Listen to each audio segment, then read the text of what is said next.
উদ্ধবকে একদিন ডাকলেন, উদ্ধব, উদ্ধব। কৃষ্ণ কাঁদছে। উদ্ধব ছুটে এসেছে, এই সখা তুমি কাঁদছো কেন? উদ্ধব, জানো উদ্ধব, আমি সেই যে আসি বলে চলে এসেছি,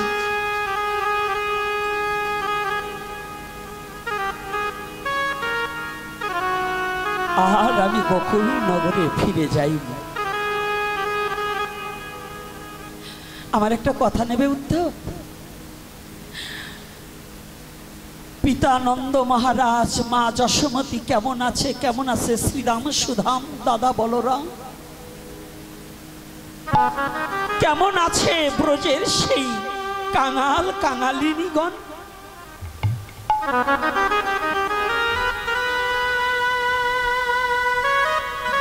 উদ্ধবকে জানাতে জন্য যে উদ্ধব, আমাকে যদি পেতে হয়, কোন বিদ্বান আমাকে পায় না, কোন পণ্ডিত আমাকে পায় না পাণ্ডিত্য দ্বারা, কোন জ্ঞানী আমাকে জ্ঞানের দ্বারা পায় না।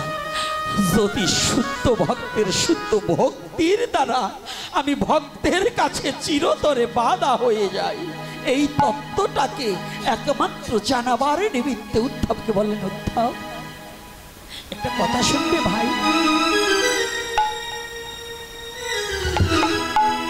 জানো, আজ না বড় মনে পড়ছে আমার মায়ের কথা।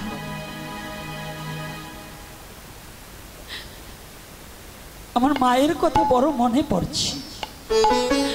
কতদিন গত হয়ে গেল, মায়ের বদনখানা একটু দেখি না। তুমি একটু ব্রজে গিয়ে কেমন আছে আমার মা যশোমতী, কেমন আছে পিতা নন্দ মহারাজ, কেমন আছে আমার সখা শ্রীরাম সুধাম, আর কেমন আছে যারা কৃষ্ণ বিনে কিছু জানে না সেই গোয়ালিনীগণ?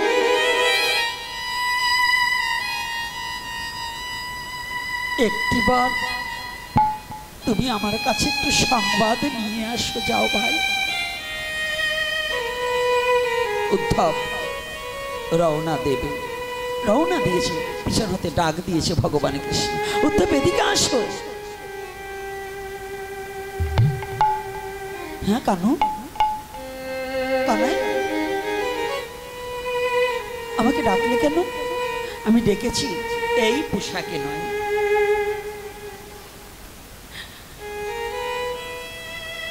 ভগবান কৃষ্ণ তার অঙ্গে জড়ানো পোশাকখানা উদ্ধবকে পরিয়ে দিলেন। উদ্ধবের চেহারাটা প্রায় কৃষ্ণের মতো,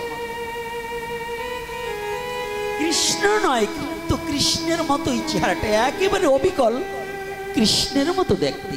দূর হতে কৃষ্ণ আর উদ্ধব দাঁড়িয়ে থাকলে কোনজন কৃষ্ণ কোনজন উদ্ধব চিনতে বড় দুষ্কর।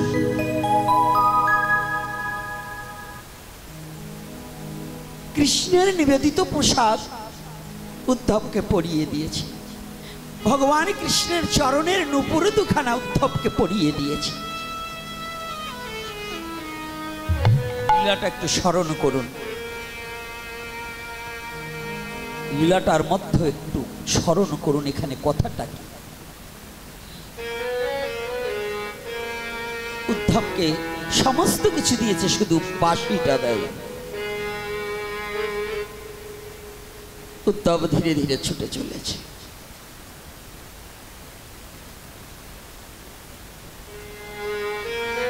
উদ্ধব ছুটে চলেছে, কিন্তু এদিকে যেদিন হতে ব্রজে থেকে গোকুল নগর হইতে ভগবান কৃষ্ণ বেরিয়ে এসেছে, পুত্র শোকে মা যশোমতী কেঁদে কেঁদে প্রায় অন্ধ।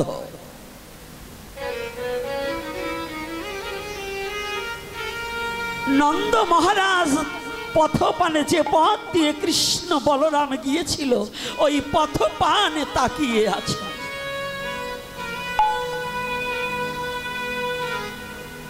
এই বুঝি আমার গোপাল ফিরে আসবে। মা যশোমতী করে নবনী লইয়ে দাঁড়িয়ে আছে দুয়ারে। আমার গোপাল এলো বলে আর কাঁদছে। গোপাল, ও গোপাল, গোপাল, যেদিন হতে তুই আমার গোকুল নগর পরিত্যাগ করে চলে গিয়েছিস বাবা, সেদিন হতে শ্যামলী ধবলী আর কোনো তৃণলতা গ্রহণ করে না।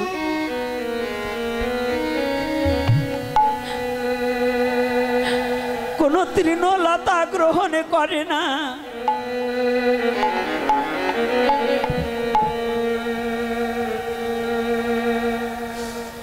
গোকুল নগরে আর কোনো পাখি ডাকে না।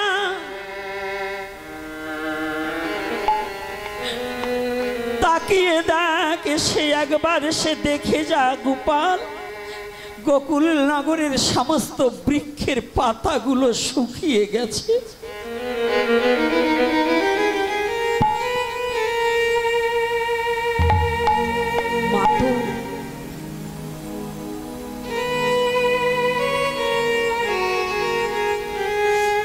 গোপালকে হারিয়ে মা উন্মাদ হয়ে গেছে, পাগল হয়ে গেছে, কাঁদছে আর চিৎকার করছে, গোপাল, গোপালের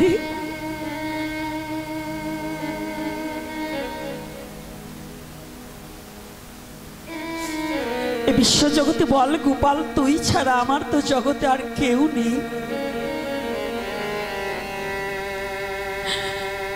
তুই বিহনে মা বলে ডাকার মতো বিশ্ব জগতে আমার আর কোনো আপন জন নেই। তুইও আমাকে ছেড়ে চলে গেলি গোপাল।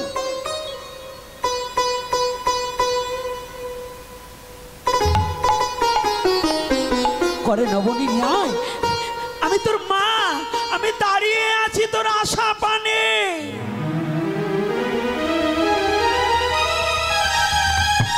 শুধু মা যশোমতী নয়, প্রাকৃতিক জগতেও যদি কোনো মায়ের সন্তান বিদেশে থাকে, ওই সন্তান কি ভালোবাসে ওই মা কোনোদিন খেতে পারে না। বলুন, খেতে পারে? খেতে পারে না। মা ওই জিনিসটা রান্না করার সাথে সাথে মনে পড়ে যায়, আজ যদি আমার খোকা বাড়িতে থাকতো তাহলে আমার খোকা এই জিনিসটাকে কত আনন্দের সহিত খেত। আর মা যশোমতীর তো কৃষ্ণ বিনে আর কেউ নেই। ভজন দ্রষ্টা বললেন,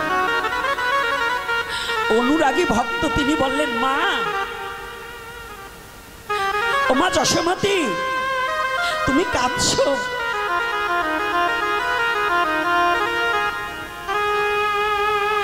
তুমি বলছো গোপাল ছাড়া তোমার কেউ নেই। ও মা, তুমি কি একটিবার আমাদের কথা ভেবে দেখেছো? তোমার গোপালের চরণ ছাড়া বিশ্ব জগতে আমাদের যে আর কোনো জায়গা নেই। হরিবল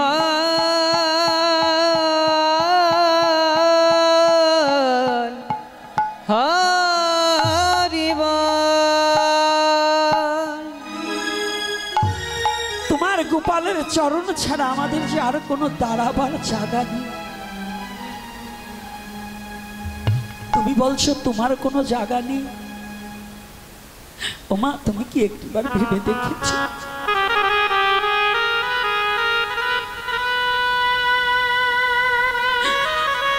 ওই চরণ বিনে জগতে আমাদের আর কি আছে?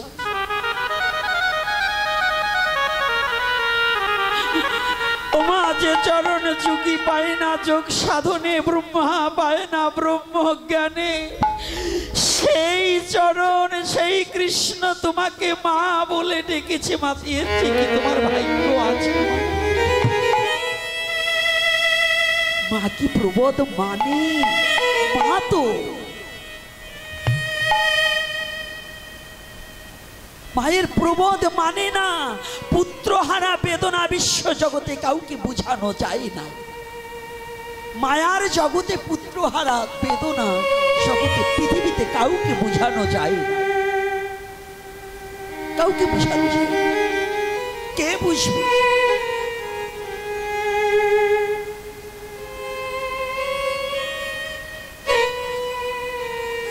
এদিকে উদ্ধব চরণে, ভগবান কৃষ্ণের চরণের নূপুর উপরে রুনুঝুনু করে পাচ্ছে। উদ্ধব যখন রওনা দিয়েছে, ভগবান কৃষ্ণ পিছন থেকে ডেকে বলছে, উদ্ধব ভাই একটা কথা শোনো, তুমি তো যাচ্ছ, তবে খুব সাবধান। আমার পিতামাতার সাথে কথা বলবে, আমার পিতামাতার সাথে দেখা করবে, খুব সাবধানে দেখা করো। তুমি তো পণ্ডিত, তোমাকে তো আমার বুঝাতে হবে না, তুমি বৃহস্পতির শিষ্য, বুদ্ধিতে নিপুণ, তুমি খুব ধর্ম জ্ঞান আছে, শাস্ত্র জ্ঞান আছে, পাণ্ডিত্য আছে, তুমি আমার পিতার সাথে কথা বলবে, খুব সাবধানে বলবে। রওনা দিয়েছি, যেতে না যেতে ব্রজমণ্ডলে প্রবেশ করবে মাত্র তাকিয়ে দেখতে পায় সমস্ত বৃক্ষের পাতাগুলো শুকিয়ে আছে, গুল্ম লতাগুলো শুকিয়ে গেছে।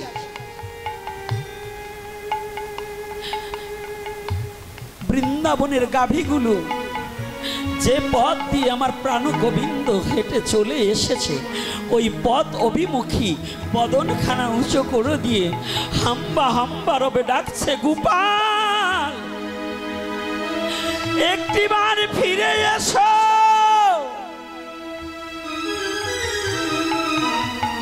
ফিরে আসো, কোনো পাখির কণ্ঠে ডাক নেই। উদ্ধব যখনই ব্রজমণ্ডলে পাড়া দিয়েছে, হঠাৎ করে দেখতে পায় অদূরে শুকার সারি দুটি পাখি চুপ করে চোখ বন্ধ করে বসে আছে, শুধু কাঁদছে।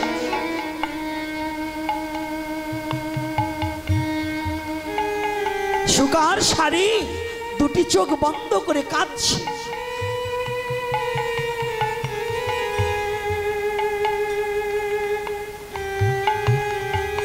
উদ্ধব মনে মনে চিন্তা করছে, তাই তো,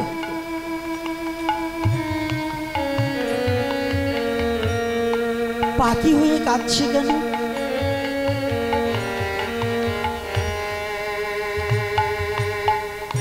সুখ বলছে শাড়িকে,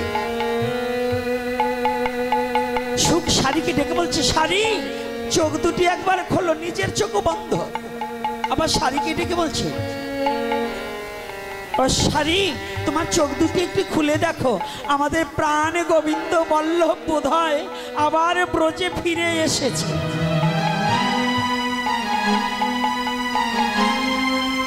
ছোট্ট পাখি, ছোট্ট পাখি শাড়ি ডেকে বলছে, সুখ তুমি এখনো বোকা রয়ে গেলে, তুমি কি করে ভাবলে এই ব্রজে আবার গোবিন্দ ফিরে এসেছে? ও বাবা, পাখি পশুকুলে জন্ম, পাখিকুলে জন্ম, একটু ভেবে দেখুন এদের কথোপকথনটা কি।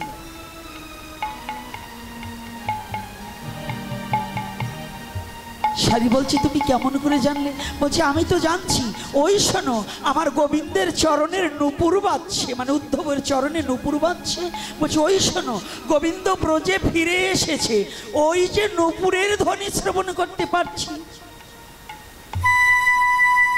বাতাসে কথাগুলো ভেসে যাচ্ছে, উদ্ধবের করেনি। শাড়ি বলছে, সুখ অসুখ, সারা জীবনে গোবিন্দের চরণের নূপুর দুখানা চিনেছ, কিন্তু আমার গোবিন্দের চরণ দুখানা তুমি চিনে নিতে পারোনি। নূপুর দুখানা বাজছে সত্য, নূপুর দুখানা আমার গোবিন্দের নূপুর, কিন্তু যে চরণে বাজছে ওই চরণ দুখানা আমার গোবিন্দের চরণ নয়। যদি গোবিন্দের চরণ হতো তাহলে এই শুকনো গাছের পাতা আবার তাজা হয়ে যেত।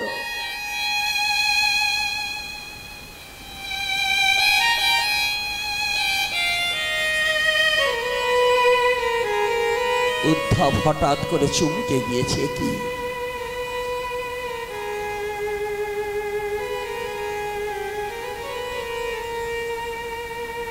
একই আমি শুনতে পেলাম।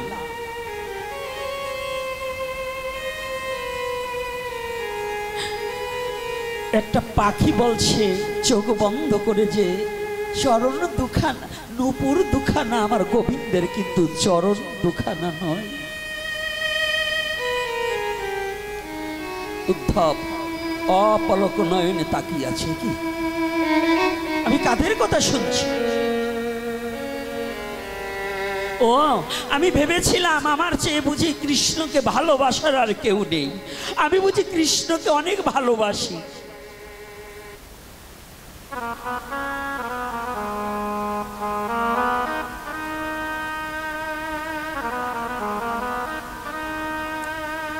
আমি তো কৃষ্ণকে কোনোদিন ভালোবাসতে পারলাম না।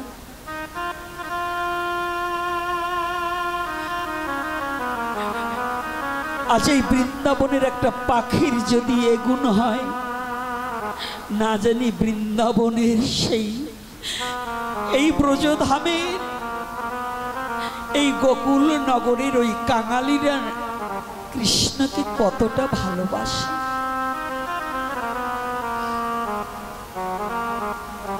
উদ্ধব বললে,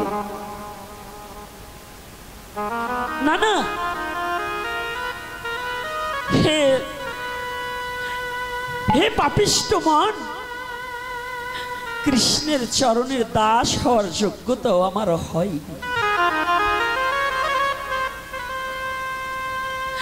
আর আমি না বলেছিলাম, ভেবেছিলাম যে ওই কাঙালদের কথা এত ভগবান মনে করে কেন?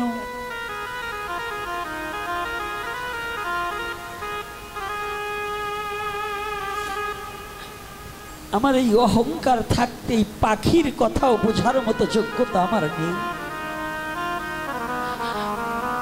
উদ্ধব নিজের গায়ের আভরণটা পাশে রেখে খালি গায়ে ওই ব্রজের মাঝে গড়াগড়ি দিতে লাগলেন যে, হে ব্রজের ব্রজাঙ্গনাগণ, এই পথ দিয়ে তোমরা কত হেঁটেছো, তোমাদের ওই চরণ ধুলি দিয়ে আমাকে একটু ধন্য করো, যেন আমার জীবনে কৃষ্ণকে ভালোবাসার মতো মন তৈরি হয়। হরিবা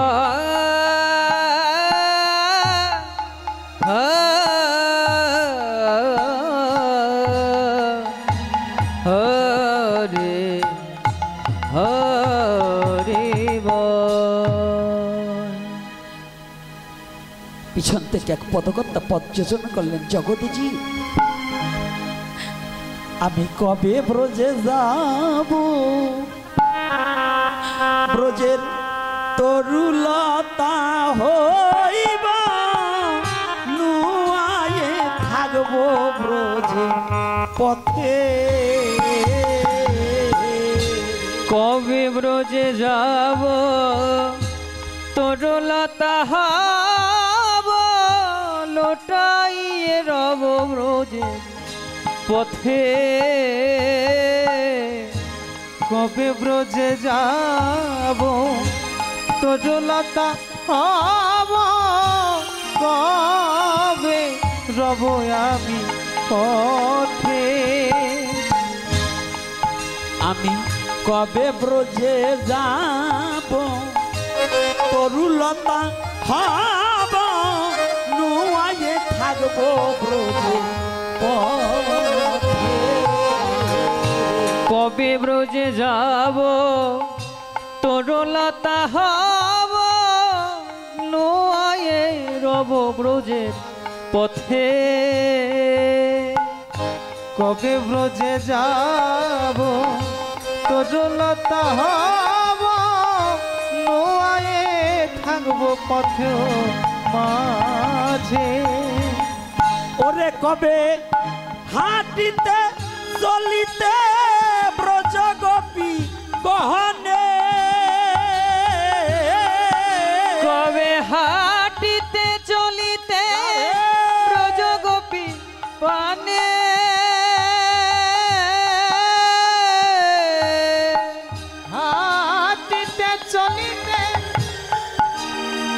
ব্রজগোপী ব্রজগোপী সনে ওরে কবে হাঁটিতে চলিতে ব্রজগোপী গণে কবে হাঁটিতে চলিতে ব্রজগোপী গণে ও চরণ ধুলি দিবে আমার শিরে শিরে রে ধুলি দিবে আমার শিরে কবে ব্রজগোপী গণে চলিতে চরণে ধুলি দিবে আমার দে চরণে ধুলি দিবে আমার মাঠে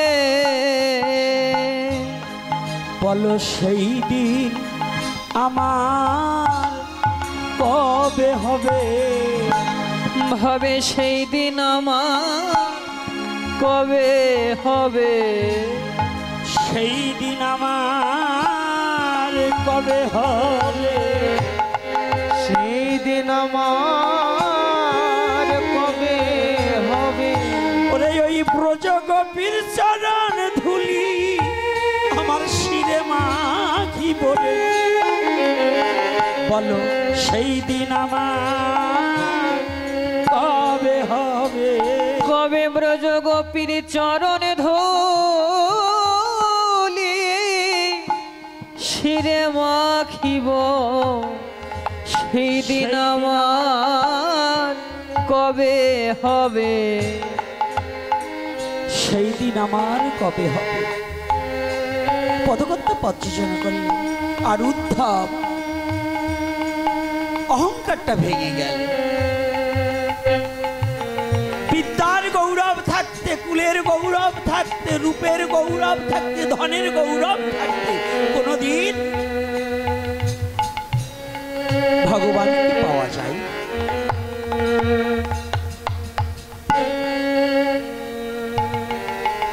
পেতে চাও যদি প্রাণ গৌরাঙ্গ কুলের গৌরব রেখো না রে রেখো না রে কুলে কালি দিয়া কৃষ্ণ বলিও বলিয়া অভিমান ত্যাগিয়া তেজিয়া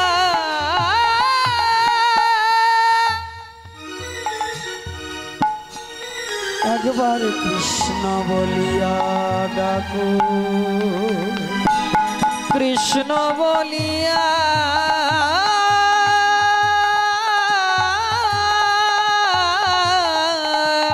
কৃষ্ণ বলিয়া ডাকো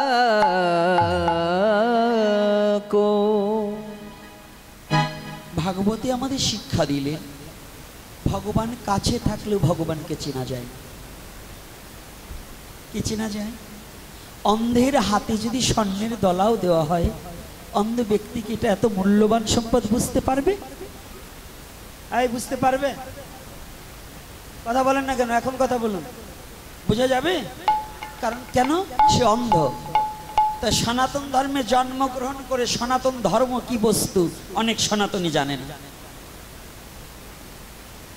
ওরা সনাতন ধর্মে জন্মগ্রহণ করেছে কিন্তু সনাতন কি এটাই জানে না ভাগবত কি এটাই জানে না আজকে আমি আসবার পথে দেখলাম বুড়ো এক বাবা বয়স ৮০ বছর প্রায় কাছাই গেছে না হলেও ৭৫ লুঙ্গি পরে ভাগবতে আসে এই ৭০-৭৫ বছর বয়সেও এখনো বোধগম্যই হয়নি ভাগবত আসরে লুঙ্গি পরে যাওয়া যাবে না তাহলে আমি সনাতন ধর্মের কি ভালোবাসি রাগ করছেন নাকি কর্তারা একটু সাইজ করে যাব কারণ এর আগে একবার আসছিলাম কয়েক বছর আসতে পারিনি এইবার একটু আসছি দেখি আজকে একটু ধুইয়ে যাই দেখি একটু পরিবর্তন হয় না খালি কটা মালা তিলক নিয়ে আর দীক্ষা নেওয়ার পরে ভারী ভক্ত হয়ে গেছি আমরা স্বভাব পরিবর্তন করতে হবে না হলে সনাতন ধর্ম কি বুঝতে পারবেন না কি হিন্দু হয়েছেন আপনারা যে নিজের স্বধর্মটাকে ভালোবাসতে পারেন না। ঈদের দিনে একজন মুসলিম বাবা, তিনি মাথায় আর কিছু না থাকুক, যদি ছোট বাচ্চা হয়, টাকা যদি না হয়, আমি ছোটবেলায় দেখছি ওই কাপড়ের টুপিটা না কিনতে পারলে একটা কাগজের টুপি মাথায় দিয়ে গেল, ঈদের দিনে তারা জামাতের নামাজ পড়তে যায়। আর আমরা সনাতনী, আমাগো একটা ধুতি কিনতে যা লাগে তার ডাবল টাকা লাগে লুঙ্গি কিনতে, অথচ ভাগবতে আসি লুঙ্গি পইরা ধুতি পইরা আসতে শিখি না। এটা আমাদের লজ্জা। কষ্ট পাচ্ছেন নাকি? আর পাইলেও কিছু করবার নাই, নয় যাইতে সময় একটু বকাবকি দেবেন, আমারে কিচ্ছু আসে যায় না। তবু যদি চরিত্র পরিবর্তন হয় তাহলে আমার জীবন সার্থক। ভাগবতী আসরে প্রত্যেকটা জায়গায়, স্কুল কলেজ ভার্সিটি যে যুব সমাজ আসছে, প্রত্যেকটা স্কুল কলেজের একটা ইউনিফর্ম আছে না বাবা? আছে কি না? স্কুল ড্রেস আছে কি না? তাহলে যদি ওটা স্কুল, সাধারণ স্কুলে যদি স্কুল ড্রেস থাকে, এই চৈতন্য দেবের স্কুলের কি স্কুল ড্রেস নাই? আছে কি না? আপনি হিন্দু পরিচয় দেবেন কি করে? একেতে গলায় মালা নেবেন না, লুঙ্গি পরবেন, তা আপনারে সালাম দেবেন, আপনারে কি নমস্কার বলবে? হ্যাঁ, আপনার তো এমনি ইফতারের সময় ডাক দেবে, আসেন, ডাক এমনি দেয়। অর্থাৎ আপনি যে হিন্দু ভদ্রলোক, আপনার তো কোনো পরিচয়ই নাই। এজন্য সনাতন ধর্মে জন্মগ্রহণ করলে নিজের চরিত্র যতদিন পরিবর্তন না করতে পারবেন, যত বিদ্বান হন, যত শাস্ত্রজ্ঞ হন, ও এতে কোনো কাজ হবে না। অভিনয়ে কোনোদিন ভগবত প্রেম উপলব্ধি করা যায় না, বাস্তবের সাথে নিজেকে উৎসর্গ করে দিতে হবে। নাকি না অভিনয় করতে হবে? কোনটা বাবা? অভিনয়ে কি ভগবত প্রেম হয়? ওই দলীয় প্রেমে কাজ হবে না। ওই মরা বাড়ির তিনখান কীর্তন গাইয়ে ওর গলা ধরে খালি কুলাকুলি করলেন, এত কুলাকুলি করে লাভ লাভ কি পেয়েছেন? ওই এখান থেকে ওই মন্দিরের পিছনে গেলে আর মনে থাকে না। মনে থাকে? ধর্ম কি মনে রাখার জন্য না ভুলে যাওয়ার জন্য? যারা সুদখোর, সুদের টাকা কার কাছে কত দিনে, কয় মাসের টাকা, 15 দিন হয়েছে না 1 মাস হয়েছে, 5 বছরের হিসেবটা রাখতে পারেন, আর সুদের টাকাটা মনে থাকে ভালো, কিন্তু সনাতন ধর্মের আদর্শের কথাটা মনে থাকে না। আপনি কেমন সনাতন? আস্তে, আপনারা বললেন না তাহলে সকালবেলা কিল খাবেন না। আর আমি বললে যাই, আমার সাথে আর পরশুদিন দেখা হবে না, রাধে রাধে। এজন্য আমি কিছু বলে যাই। আর আমার মহাপ্রভু এখন ওই আসবার আগেই আমার বাবা বলতেছে, বাবা এই ব্যাপারে কথা বলবেন না, ওই ব্যাপারে কথা বলবেন না। আমারে আনতে হইলে বাবা অত শর্ত দিয়ে আমার আনা যাবে না। আমি ঘুষখোরও পিছান না, আমি ঘুষ খেয়ে এখানে আসি নাই। অর্থাৎ সত্য বলার জন্য। ভগবান সত্যই, যিনি সত্যকে ধরে আছে তিনি ভগবানের কোলে শুয়ে আছে। আর সত্যই সনাতন, যিনি সত্যকে রক্ষা করতে পারে তিনি প্রকৃত সনাতনী, না হলে সব কাপুরুষের দল। এজন্য ভগবানকে পেতে সত্যের উপরে লড়াই করতে হবে, সততার উপরে থাকতে হবে। আপনি মিথ্যাচারিতা, অসৎ চরিত্রের অধিকারী হবেন, অধর্মকে আশ্রয় গ্রহণ করবেন, আপনি কবু সনাতনী নয়। আপনি যত বড় বিদ্বান হন। উদ্ধব বড় বিদ্বান, দেবগুরু বৃহস্পতি, সমস্ত দেবতাদের গুরুদেবকে।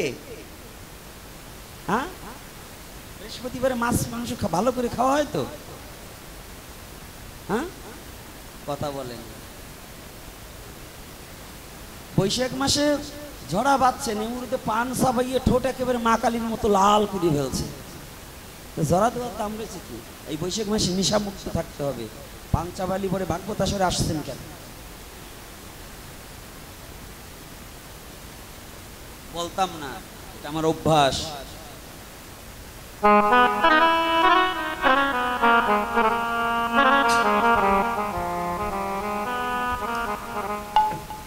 কোন মন্ত্র উচ্চারণ করার আগে, পূজা পাল করার আগে আচমন করতে হয় না কি বাবা? কি করতে হয়? সনাতন ধর্মের নিয়ম কি জানেন? অধবায়ু ত্যাগ করলে, ওই যে বৈষ্ণব একটা বসায় নিছি, ব্রাহ্মণ আছে নাকি আমি জানি না, যদি কোনো বাবা থাকে তারা জানবে, পুরোহিত বাবারা জানে যারা পুজো পাল করে বেড়ায়। অধবায়ু, অধবায়ু বোঝেন তো? দুর্গন্ধযুক্ত বায়ু নিম্নদ্বার দিয়ে যেটাকে পরিত্যাগ করা হয় তাহাকে অধবায়ু বলা হয়। এই অধবায়ু যদি পরিত্যাগ করা হয় তাহলে আচমন করতে হয় কি না? আমি বায়ু ছাড়লাম নিচ দিয়ে, আচমন করলাম মুখে, লাভ হইল কি? এই কথার উত্তর দিতে হবে। কিন্তু বায়ু ছাড়লাম যে দিক দিয়ে, জল তো সেখানে ব্যবহার করতে হবে, কিন্তু সেখানে না করে মুখ ধুচ্ছি। কারণ কি? ওই বায়ুটা হয়েছে মুখের কারণে। কারণ যে খাদ্যটা আমি খেয়েছি সেটা পরিপাক হয়নি, তাই বায়ুর উৎপত্তি হয়েছে, তাই না? এই জন্য মুখটাকে ধুতে বলছে শাস্ত্রে। তোমার মুখটাকে আগে পরিষ্কার করো, তাইলে আর ওই বায়ু হবে না। কথাটা বুঝবেন? তাহলে এটা যদি হয়, তাহলে আসরে বসতে হলে মুখ না ধুয়ে অপবিত্র অবস্থায় এঠো মুখে হরিকথা শ্রবণ করলে কোটি কল্পকালেও আপনার কোনো কাজ হবে না। কি বাবা, এটা বলা যাবে না কি? এটা কি বলা যাবে না? যাবে না। আবার কালকে সকালে বলবেন আবার কেন ভক্ত নাও আসতে পারে, ওই হনুমানের মুখ আর দেখতে যাব না, আমাদের এত কটু কথা বলে। 5 জন আসলেও চলবে, কিন্তু তথাপিও সঠিক নিয়মটাকে জানতে হবে। মন্দিরে বসে পান চিবাবেন, ওই মন্দিরের ভিতরে অনেকে বসছেন, পান চিবিয়ে ওই মন্দিরের ভিতরে ঢোকা যাবে না। আমাদের অনেক বৈষ্ণবরা আছে, বিড়ি এক টান দিয়ে মুখটা না দিয়ে মন্দিরে যায় ভোগ লাগাতে, ওর হাতের প্রসাদও খাওয়া উচিত। কোন নিশাখরের হাতের প্রসাদ সেবা করা কি উচিত? কথা বলে না কেন? তাই না বলেন নাকি? আপনারা সবাই কি নেশা খান নাকি? তাহলে 2 সাইডে তো আমার দলে ঠিক চিহ্ন দেবেন। ঠিক চিহ্ন না দিয়ে সবাই যদি মৌন থাকেন তাহলে তো বুঝবো সবাই ওই দলে। কি মায়েরাও কি ওই দলে নাকি? না, আমরা সবাই না। তো মাঝে মাঝে সারিন দেওয়া যায়, হ্যাঁ, ওগুলোকে বন্ধ করুন। সত্য, সরলতা, প্রেম, পবিত্রতা, যার পবিত্রতা না আছে সে ধর্ম কি করে প্রতিপালন করবে? এই কথাটা কিন্তু কোনো কৃষ্ণ ভক্ত আর মতু আর ওই শিব ভক্তের জন্য না, সবার জন্য।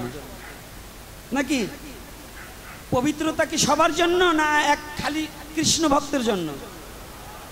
হ্যাঁ বাবা, সবার জন্য নয়। তাহলে কি প্রস্রাব করে জল ব্যবহার, এটা কি খালি এই কৃষ্ণ ভক্ত এই বৈরিগীর দলে করবে না সবার জন্য?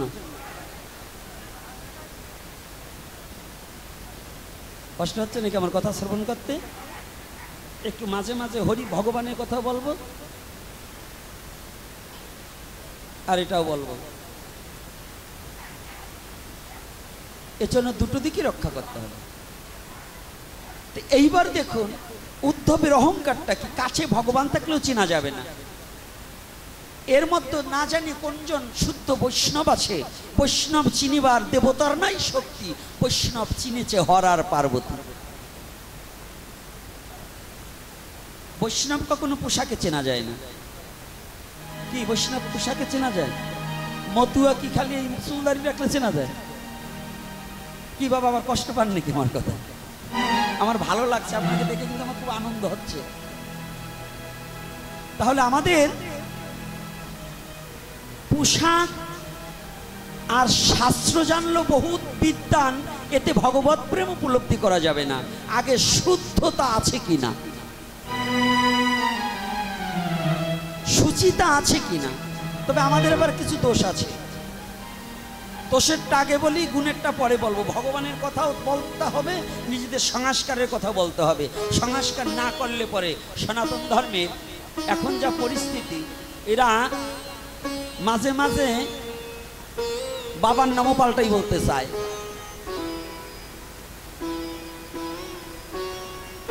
এটা বলা যাবে না, ওটা বলা যাবে না, এটা করা যাবে না, ওটা করা যাবে না। কোনটা করা যাবে না, কোনটা করা যাবে, এটা কিন্তু আদতেও আমরা এখনো জানি না, এখনো জানি না। বলুন সনাতনী, একটু হাত উঁচু করে বলবেন একেবারে সত্য কথা, কারা কারা দীক্ষার পর হইতে এই পর্যন্ত প্রস্রাব করে জল ব্যবহার করেন? কারা কারা এটা করেন? তালে তালে হাত তুলবেন না, যারা করেন না তারা তুলবেন না। একজন হাত তুললে আরো 5 জন, তাহলে কিন্তু বিপদে পড়বেন। আচ্ছা, এর মধ্যেও ভাও আছে কয়জন? এই রানীর কাপড় সুপুর কেনার মতো, ওই সুপুর কেনার মতো হবে না। তো ওদিকে যাব না, উৎসব করে যারা জল ব্যবহার করে না, সনাতন ধর্মে জন্মগ্রহণ করে, হরিভক্তি বিলাস খুলে দেখবেন বাহ্যক্রিয়া বিধিতে কি লিখেছেন গোপাল ভট্ট গোস্বামী, সনাতন গোস্বামী কি বলেছেন আমাদের সনাতনীদের জন্য। এ বিষয়ে আলোচনা যদি করি আপনারা অনেকেই কথা শুনতে অভ্যস্ত হবেন না, বলবেন এটা ভাগবতীয় কথা নয়। ভাগবতের মূল তত্ত্বই হচ্ছে যে কথা শ্রবণ করলে জড়বুদ্ধি দূরভূত হইয়ে শুদ্ধ প্রেম ভক্তি জাগ্রত হয় তাহাকে ভাগবতীয় কথা বলা হয়। মায়াবাদী কথা খালি কান্নাকাটি করলাম, নিজের পরিষ্কার হলাম না, ও কিন্তু ভাগবতীয় কথা, মায়াবাদী কথা। মায়াবাদী রাজ্যে নাই কৃষ্ণ দর্শন, মায়াবাদী রাজ্যে কখনো কৃষ্ণ দর্শন হয় না। 13 খান গান গেয়ে একটু কান্নাকাটি করে চলে গেলাম, এটা কিন্তু হবে না। সমাজের পরিবর্তন করতে হবে, সমাজের পরিবর্তন করা এটাই হচ্ছে এই হরিকথার মূল তত্ত্ব, নাকি বাবা? কি সমাজের পরিবর্তন না করে আমি খালি একা সাধু হলাম, কাজ হবে? রাধে রাধে, কাজ হবে বাবা? তাহলে কি সাধু সবাইকে নিয়ে হতে হবে। তাহলে যদি আমার এই মনুষ্য জন্মের সার্থকতা হয়, তা না হলে কোনো সার্থকতা নয়। উদ্ধব গড়াগড়ি দিচ্ছে আর বলছে আমি এতদিন কি ভেবেছিলাম আর আজকে কি ভাবছি।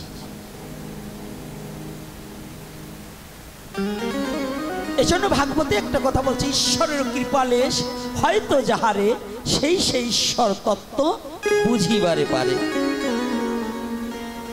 এতদিন উদ্ধব ওই দেশে প্রবেশ করতে পারেন।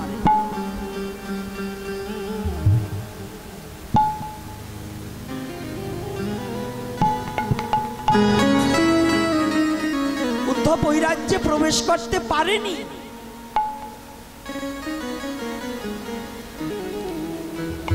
উদ্ধব গড়াগড়ি দিচ্ছে। আমাদের এই যে সমাজে আমি অনেককে দেখলাম একটু প্রণাম পর্যন্ত করে না। আপনি কোটিপতি হতে পারেন, একজন ভাগবত ভক্তের কাছে আপনি কিছু নন। কোটিপতি হতে পারেন, কোটি কোটি টাকা আপনার ব্যাংক ব্যালেন্স থাকতে পারে, আপনি বিলাত ফেরত নিয়ে বড় শিক্ষিত ভদ্রলোক হতে পারেন, কিন্তু আপনি ভক্ত নয়। আপনি ভক্ত নয়। বিশ্বকবি রবীন্দ্রনাথ ঠাকুর, যার বই পড়ে আপনি জ্ঞানী হয়েছেন, তিনি কি লিখলেন?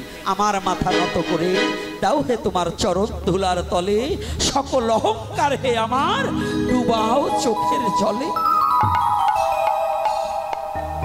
কোথায়?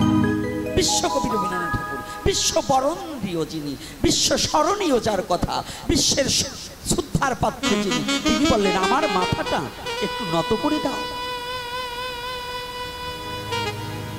কোথায় নত করবে?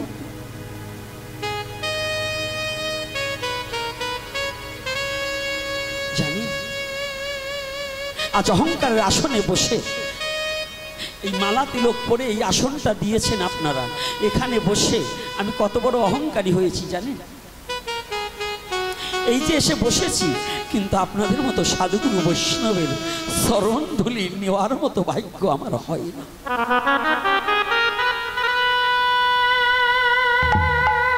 আর যেখানে কলির পাবন অবতারী শ্রীমান গৌর হরি সাক্ষাৎ ভগবান হয়েও ভক্তের চরণ ধুলার পরে গড়াগড়ি গিয়েছে, আর আমি অহংকারী হয়ে ভগবানকে চিনতে পারি, ভগবানের ভক্তকে চিনতে পারছি। উদ্ধব তদ্রূপ এতদিন চিনতে পারেনি।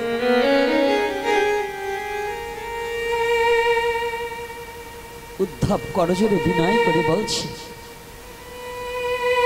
কৃষ্ণ তুমি কেন তুমি এতদিন কেন ব্রজের জন্য কেঁদেছো? আমি এতদিন বুঝতে পারিনি, আজ আমি বুঝতে পেরেছি। আমি বৃহস্পতির শিষ্য হয়েও এই ব্রজের পশু পাখির চরণের ধুলার সম কেন আমি অর্জন করতে পারি না।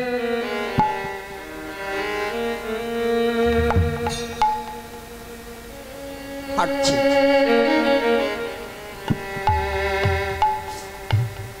কৃষ্ণ বলেছে পিতার কথা মাতার কথা আগে যাই।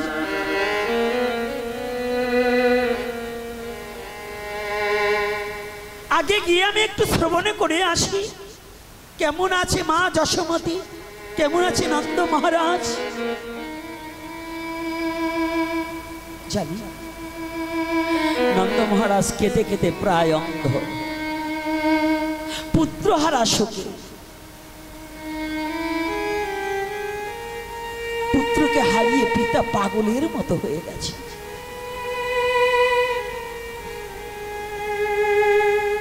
এ বিশ্ব জগতে পুত্রহারা যন্ত্রণা যার হারায়নি সে জানবে না। নন্দ মহারাজের আজ পুত্র হারিয়েছে, কেঁদে কেঁদে প্রায় অন্ধ। আর মাঝে মাঝে গোপাল, গোপাল রে, প্রতিদিন আমি গোধন চড়াইয়ে যখন সন্ধ্যায় ফিরে আসতেম তুই বাদা দুখানা এনে আমার চরণের কাছে তুলে দিতি। আর কে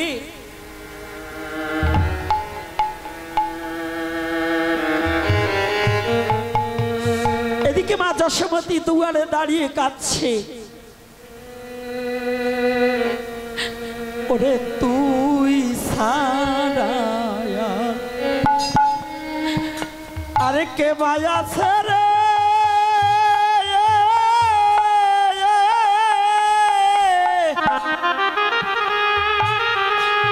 ওরে গোপাল আমারে ভব, আমারে ভব সংসারে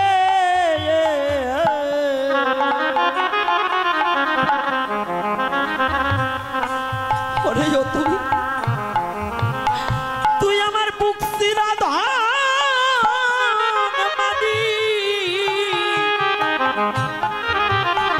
মানিক রতন রে, ওরে গোপাল ফাঁকি দিস না, ফাঁকি দিস না মোরে,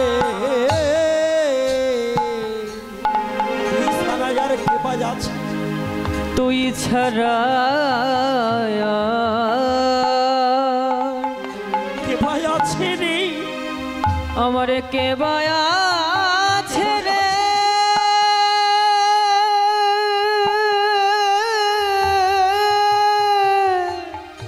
আমারে ভব ওরে গোপাল এ ভব এ ভব সংসারে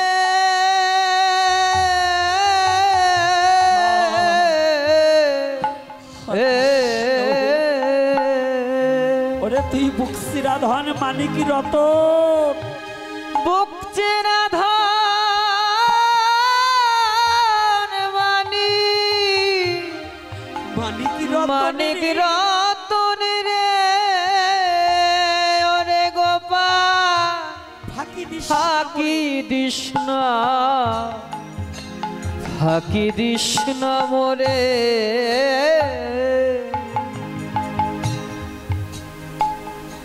বিশ্ব জগতে তুই বিনে আমার কেউ নেই, কেহ নেই, আমাদের নিশি দুঃখের নিশি তো আর অবসান হয় না, হয় না,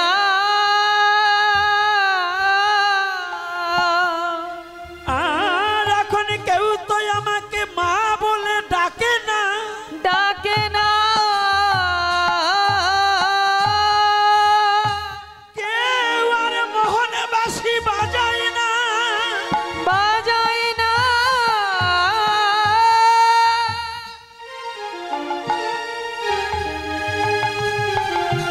আয় আয় ছুটে আয়, আয় গোপাল অভিমান করেছিস মায়ের প্রতি, পাগলের প্রলোভ বলছে, মাঝে কত বড় জিনিস, সন্তানের মুখ না দেখলে প্রকৃত মাঝে জানেন। হে যুবক বাবারা, এ কথাটা আমার একটা কথা মনে পড়ে গেল। একটা সন্তান প্রসবের যে কত যন্ত্রণা একমাত্র মা ছাড়া জগতে কেউ জানে না। এত যন্ত্রণার পরেও মা যখন ওই বাচ্চার কান্নার আওয়াজ মায়ের কানে যায়, মা পৃথিবীর সমস্ত দুঃখ ভুলে যায়, বাচ্চাটাকে বক্ষে জড়িয়ে ধরে তার যন্ত্রণার কথা ভুলে যায়, যন্ত্রণার কথা মনে থাকে শুধু সন্তানের একটু কান্নার আওয়াজ। আর ওই সন্তানে যখন মা বলে ডাকে তখন মায়ের কত আনন্দ, কত কত প্রেম। আমাদের সমাজে ভাগবত হচ্ছে বেশি, নাম কীর্তন হচ্ছে বেশি, সাধু হচ্ছে বেশি, কিন্তু জানে আমাদের সমাজে আর একটা দোষ হয়ে গেল। আগে 4 ভাই 5 ভাইকে নিয়ে এক অন্নে খেত, আর এখন সন্তান তার মা বাবাকেই খেতে দেয় না, সন্তান তার মা বাবাকেই খেতে দেয় না। এই দেখুন কি ইতিহাস, বাস্তব ঘটনা, এই 4-5 দিনের ঘটনা। পলাশ সাহা কোটালীপাড়ায় কত আশা সুখে বিবাহ করেছে, বিয়ে করেছে কি মার বউয়ের মধ্যে দ্বন্দ্ব বেঁধে একটা এসপি ছেলে তার প্রাণ হারাতে হলো নিজে বুলেটের গুলি নিয়ে। এই কোটালীপাড়ার ঘটনা, রাধাগঞ্জের ঘটনা। ঘটে নাই? সত্য না মিথ্যা? সমাজ আজ কোথায়? ও নারী জাতি, যে মেয়েটা আজকে হয়তো সে রূপবান আছে, সে আর একটা ছেলেকে বিবাহ করতে পারবে, কিন্তু ওই যে জনম দুঃখী মা, তোমাকেও বলছি ও মা, এই দ্বন্দ্বটা করে আজকে তোমার বুকটা খালি হয়েছে, আর কোনোদিন কি পলাশ তোমাকে মা বলে ডাকবে? ডাকবে বাবা? তাহলে কোথায় আমরা রূপ নিয়েছি? ভাগবত যতই দিচ্ছি, যদি ভাগবত এত দেই তাহলে এত মা বাবা কাঁদে কেন? এত নামযজ্ঞ বাড়ছে, ধার্মিক বাড়ছে, কিন্তু ধর্ম বাড়ছে না। ধার্মিক বাড়ছে কিন্তু ধর্ম বাড়ছে না। ভক্ত বাড়ছে কিন্তু ভক্তি বাড়ছে না। শুধু যুক্তি আসছে কিন্তু ভক্তিটা হারিয়ে যাচ্ছে আমাদের কাছ থেকে। শুধু যুক্তি তর্কটা আছে। আমি বলতে চাই, ধর্মটা মানুষকে বাঁচতে শিখায়, ধর্মটা মানুষকে অমানুষ থেকে মনুষ্যত্বে পৌঁছানো শিখায়। ধর্মটা ধারণ করলে পশুত্ব স্বভাব দূরীভূত হয়। সেই ধর্ম যদি আমরা পালন করি, সেই ধর্মের মানুষ কি এই ধর্ম করছি, যার হৃদয়ে ধর্ম আছে, সে কোনোদিন কোনো মানুষের প্রতি অত্যাচার করতে পারে না। পারে? ধাক্কা দাও, ওটা মরিয়ে গেছে।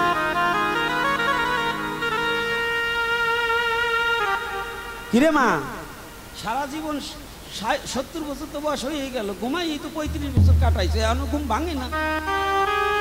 আর কয়েকটা দিন পরে এমনি ঘুমাই পড়বে, আর কেউ ডাকবে না। আজকে একটু ঘুম কমাও। কি একটা কথা মিথ্যা বলছি বাবা? রাধে রাধে মায়েরা, কি মিথ্যা বলছি আমি একটা কথা? প্রত্যেকটা কথা সত্য কিনা? ধর্ম বাড়ছে কিন্তু ধার্মিক নাই, ভক্ত বাড়ছে কিন্তু ভক্তি নাই। মন্দির বাড়ছে, বাংলাদেশে আজও যতগুলো মন্দির পড়ে আছে সেবায়ত নাই। আছে সেবায়ত? টাকা থাকলে মন্দির করা যায়, সেবায়ত তৈরি করা যায় না।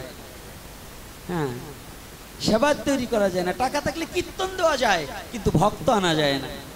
ভক্ত আসে ভালোবেসে, নামকে ভালোবেসে, প্রেমের মধ্য দিয়ে ছুটে আসে, তাই তো?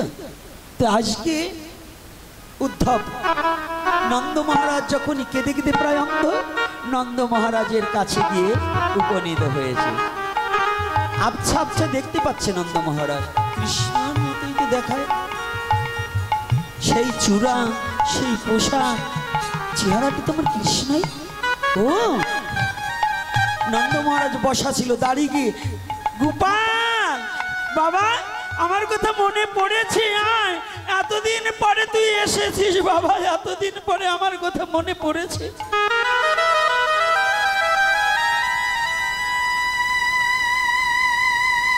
হারানো বেদনা সহ্য করা যায়। যদি কোনো বাবা মায়ের সন্তান 20 বছর আগে হারিয়ে যায়, এই 20 বছর মা বাবা কাঁদে সন্তান হারিয়ে যাওয়ার কারণে। আর যখন সন্তান 20 বছর পরে ফিরে আসে, তখনও মা বাবা দৌড়ে গিয়ে সন্তানেরকে জড়িয়ে ধরে কান্না করে। আজকে কাঁদছে কেন? আনন্দে। এতদিন কেঁদেছিল না পাওয়ার বেদনায়, আর আজকে কাঁদছে কেন? সন্তানকে কাছে পেয়ে। এতটা বছর তোকে আমি স্মরণ করেছি, কিন্তু তোকে পাইনি। উদ্ধবকে ধরতে যাবে। গোপাল, গোপাল, আয় বাবা আয়, আজকে তোর হতভাগা বাবার কথা মনে পড়েছে। সেই আসি বলে চলে গেলি, আর এতদিন পরে ফিরে এসেছিস, একবার আমাকে বাবা বলে ডাক।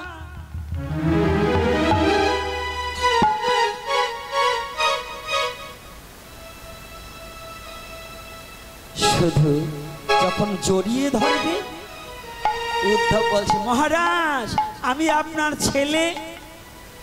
না শব্দ বলতে পারেন, শুধু বলছে মহারাজ আমি আপনার ছেলে না, এই না কথাটা বলতে পারেন। শুধু বলছে মহারাজ আমি আপনার ছেলে। অমনি নন্দ মহারাজ চিৎকার করে কান্না করছে। জানো বাবা তুমি কে? জানো, একেবারে ঠিক দেখতে তোমার মতো আমার একটা ছেলে ছিল।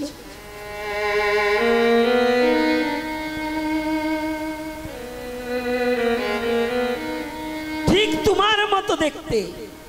যদি কোনো মা কোনো বাবার ছেলে মারা যায়, যদি ঠিক ওই রকম চেহারার একটা ব্যক্তিকে দেখতে পায়, তার সে নিভানো আগুন জ্বলে ওঠে না? এই জ্বলে উঠে কিনা? নন্দ মহারাজের চিত্তটা একেবারে খুব যন্ত্রণা দগ্ধীভূত। জানো বাবা জড়িয়ে ধরেছে তোমার মতো দেখতে, একেবারে অবিকল তোমার মতো। এখন জোরে জোরে কান্না করছে।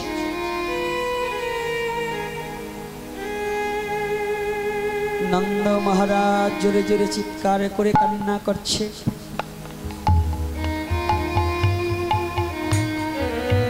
জোরে জোরে যখনই কান্না করছে, উদ্ধব মনে মনে চিন্তা করছে, আমি পণ্ডিত ব্যক্তি, আমি একটু সান্ত্বনা দিই।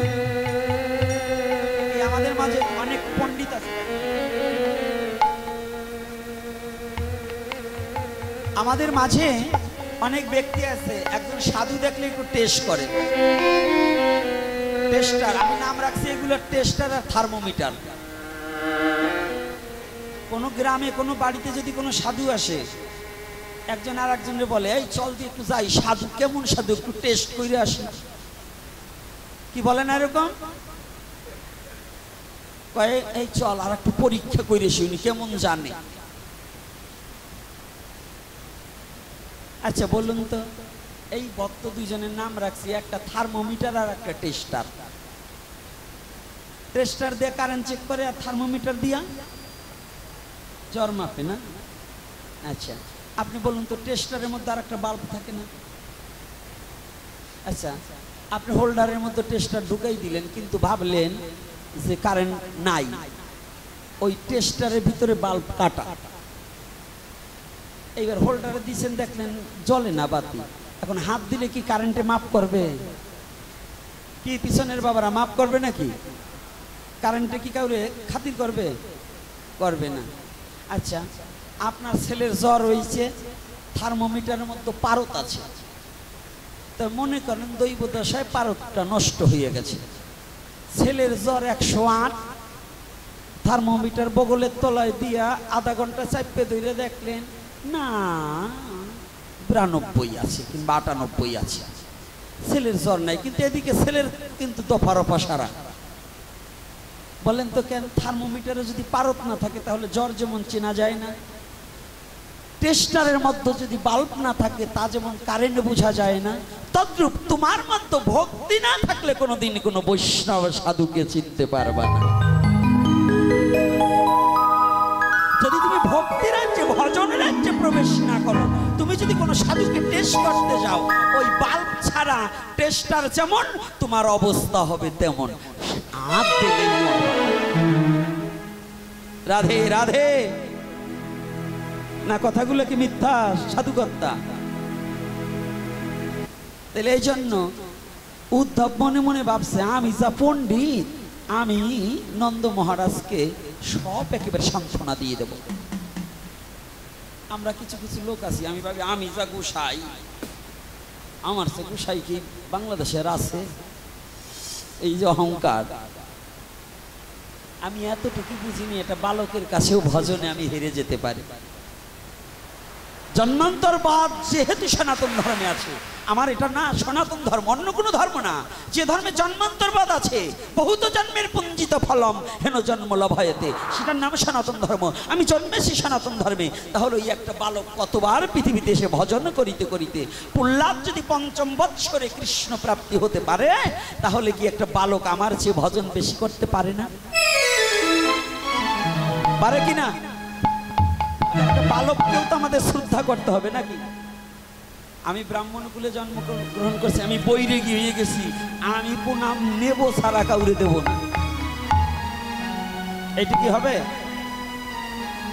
হ্যাঁ, আবার বাবা আপনি রাগ হবেন না, কারণ আমাকে বৈরাগীর দলে এখন আবার প্রণাম কাউরে দিবারই চাই, খালি দেয় আশীর্বাদ দেয়, কিন্তু প্রণাম দিবার চায় না। বলেন তো কারণ? এর কারণ কি? উনি সূর্য বংশের সাথে তুলনা করছেন। আরে বোকা, তুমি যার ধর্ম গ্রহণ করছো শ্রীকৃষ্ণ চৈতন্য মহাপ্রভু, সেই মহাপ্রভু ভক্তের চরণে লুটিয়ে পড়ছে, পড়েছে কিনা? তাহলে কিসের এত অহংকার? তুমি ধর্ম ধর্ম করছো, ধর্মে কি শিক্ষা দিয়েছে তুমি এটা বোঝো না? তোমার কিসের অহংকার? লুটিয়ে পড়ো। উদ্ধব তদ্রূপ একটু পণ্ডিত মানুষ, তো পণ্ডিতদের আবার একটু অহংকার বেশি হয়, পণ্ডিতদের আবার কিন্তু অহংকার বেশি হয়। তবে আজকে আসলে তার পণ্ডিতকে কিছু বলবো না, কারণ আমার সাথে দুইটি আছে, তো যদি কবে পরে কালকে দেবা, আজকে আর দেবো না। পণ্ডিত আমার কাছেও দুটো রয়েছে, এই দুটো দেখাবো না, কালকে দেখাবা। কারণ ভাবতেছে যা মনে মনে যা ভাবছো তা হবো না, ভাবছো তোমাকে কিছু বলবো না, তা না দিবানে আগামী দিন, আজকে দেবো না, পণ্ডিতকে আজকে কিছু বলবো না। এইবার উদ্ধবের একটু অহংকার হয়েছে, আমি পণ্ডিত, আমি বোধ হয় নন্দ মহারাজের দুই কথা বললে ওনার কান্না থেমে যাবে। পণ্ডিত উদ্ধব বলছে, মহারাজ মহারাজ আপনি কাঁদছেন কেন? আপনি কাঁদবেন না। নন্দ মহারাজ বলছেন,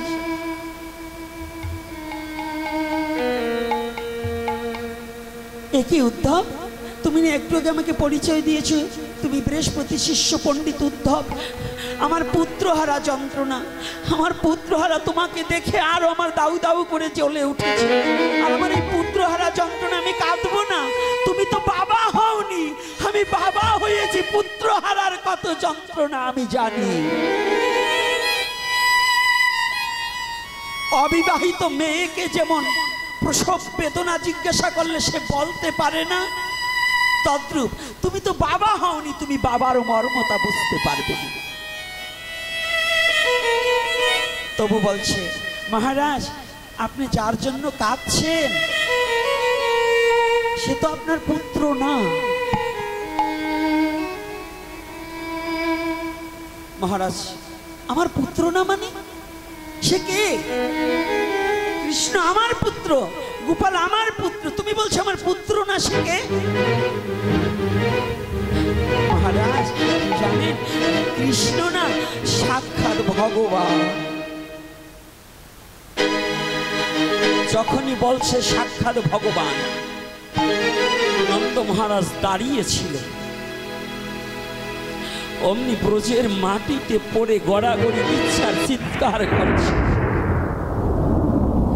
উদ্ধব উদ্ধব তুমি একই শোনালে? কৃষ্ণ সত্যি ভগবান? উদ্ধব তুমি আমার কাটা ঘায়ে লবণের ছিটা দিলে। আমি শুনেছিলাম তুমি বৃহস্পতির শিষ্য, তুমি পণ্ডিত, তুমি মূর্খ, তুমি আমার কাটা ঘায়ে লবণের ছিটা দিলে।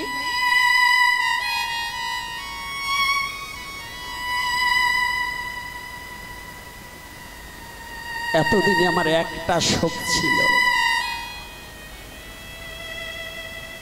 আমি এতদিন জেনেছিলাম কৃষ্ণ আমার পুত্র, পুত্র আমি হারিয়েছি, আমি পুত্র শোকে কাতর ছিলাম।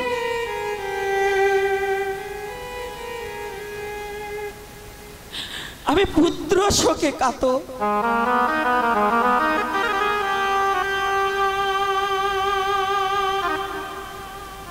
আর তুমি বলছো কৃষ্ণ নাকি সাক্ষাৎ ভগবান।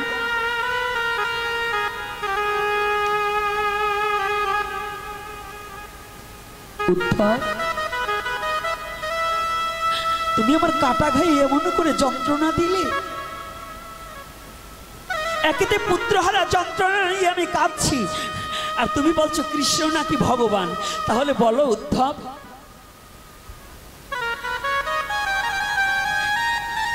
যদি কৃষ্ণ সত্যি ভগবান হয়, এতদিন কেঁদেছিলাম পুত্রহারা যন্ত্রণায়, আর তোমার কথা মতো কৃষ্ণ যদি সাক্ষাৎ ভগবান হয়, তাহলে আজ আমি ভগবানকেও হারিয়ে ফেলেছি। বলো, আমার মতো দুঃখী কি আর এই বিশ্ব জগতে আছে যে আজ আমি ভগবানকেও হারা হয়ে গেলাম?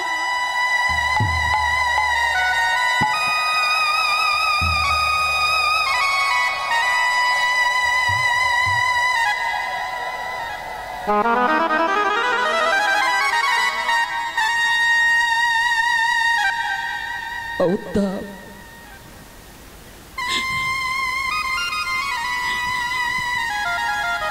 আমি যমুনার জলে প্রাণ ত্যাগ করব। কেন জানো? যে জীবনে পুত্র হারা শোক সইতে পারতেম, যে মনুষ্য জীবনে ভগবানকে হারা হয়ে থাকতে হয়, আমি পেয়েও আমার ভগবানকে আমি হারিয়ে ফেললাম, পেয়েও আমার ভগবানকে আমি ধরে রাখতে পারলাম না।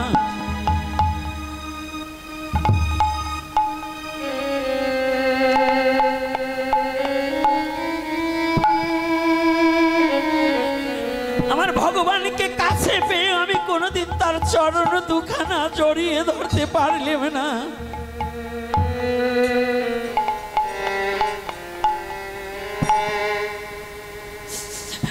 উদ্ধব রে, আমার ভগবানকে পেয়েও আমি কোনোদিন আমার এই দেহখানা তার চরণে চির জন্মের মতো বিকিয়ে দিতে পারলাম না।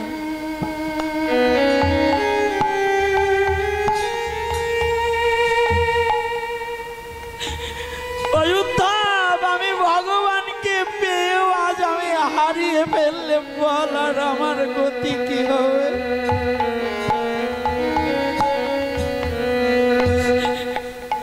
এইভাবে কৃষ্ণ বিনে আমার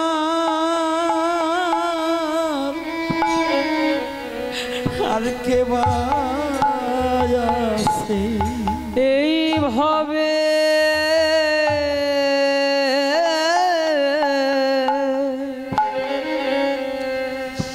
ভাবে কৃষ্ণ বিনে আমার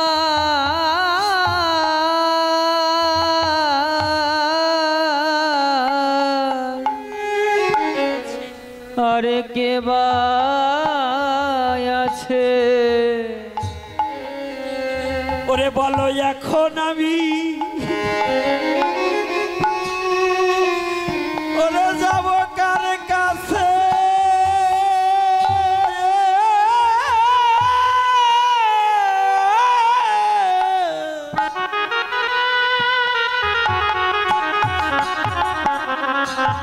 কৃষ্ণ বিনে আমার আর কে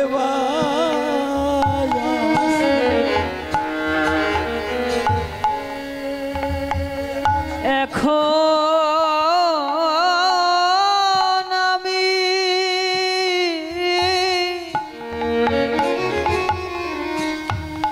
যাব কার কাছে? নিতাই গৌর হরে।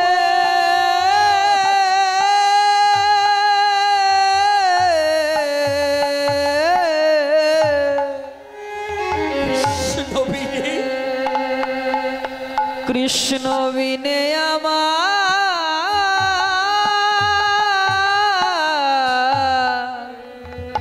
কে বা আছে এখন আমি ওরে যাবো কার কাছে যাব কার কাছে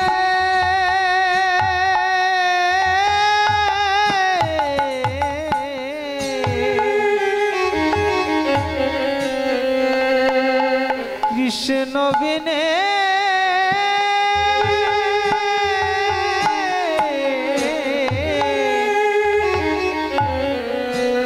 আমার আর কে বা আছে ওরে আমি চিরজন্মের মতো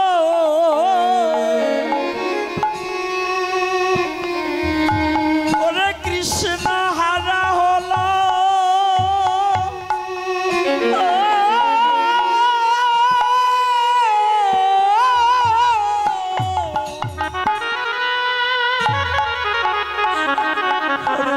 কৃষ্ণ বিনে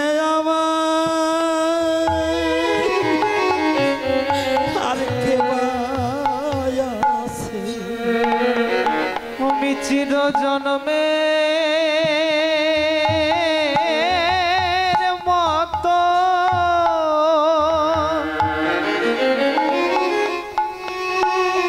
কৃষ্ণ হারা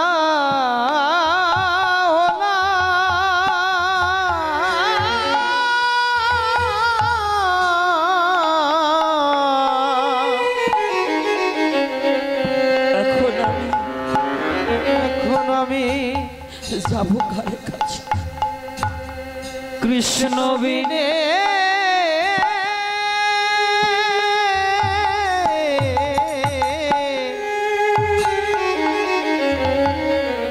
আমি আর যাব কার কাছে বলো আমার জীবনের আর কি প্রয়োজন আছে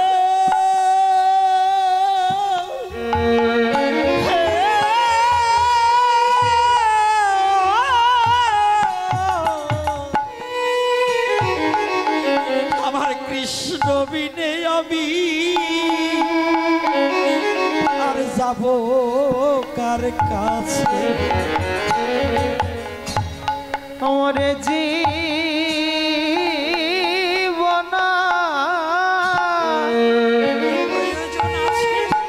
কি প্রয়োজন আছে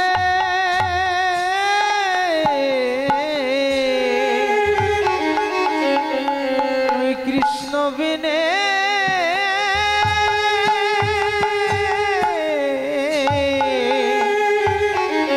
আমি আর যাব কার কাছে আমি কোথায় যাব উদ্ধব আমি ভগবানকেও হারা হয়ে গেলাম উদ্ধব তুমি আমাকে এত যন্ত্রণা দিলে উদ্ধব নির্বাক হয়ে গেল আর কোনো বাক্য প্রয়োগ করছি কোনো বাক্য প্রয়োগ করছি না নির্বাক হয়ে দাঁড়িয়ে আছি নির্বাক হয়ে গেছি যখন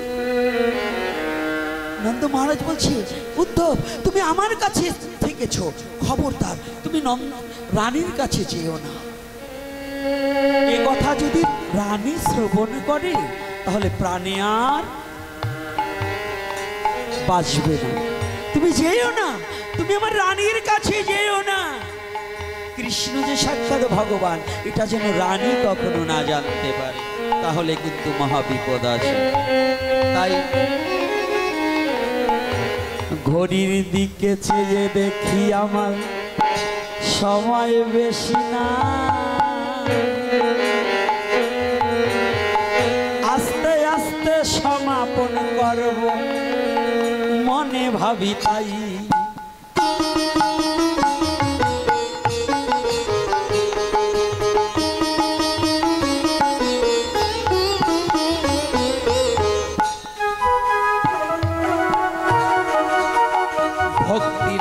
না পৌঁছালে ভগবানকে চিনা তো যায় না, ভক্ত বিনে ভগবানকে চিনতে পারে না।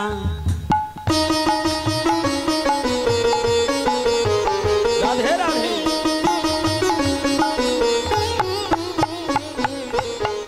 ধীরে ধীরে বসে থাকবে যত ভক্তজন, এইবার আমার লাভের কথা করিব বর্ণন।